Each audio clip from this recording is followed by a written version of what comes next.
আল্লাহ সুবহানাহু ওয়া তাআলা আকাশ এবং জমিন তৈরি করেছেন, এই মহাবিশ্বকে তৈরি করেছেন।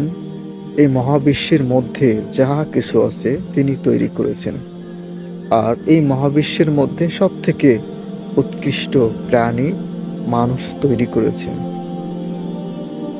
আল্লাহ সুবহানাহু ওয়া তাআলা জ্ঞানের ভিত্তিতে মানুষকে সম্মান দান করেছেন এবং শ্রেষ্ঠ বলেছেন।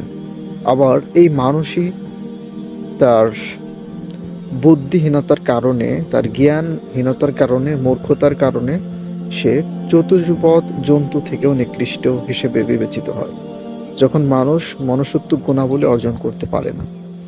আর আল্লাহ সুবহানাহু ওয়া তাআলা এই মহাবিশ্বকে তৈরি করেছেন, এর মধ্যে যা কিছু আছে তা তৈরি করেছেন। আল্লাহ সুবহানাহু ওয়া তাআলা আমাদেরকে তৈরি করেছেন তার ইবাদত এবং আনুগত্য করার জন্য। আর আমরা যদি তার কৃতজ্ঞতা প্রকাশ করি তাহলে আমরা হব মানুষ, অথবা চতুষ্পদ জন্তু থেকে নিকৃষ্ট হব।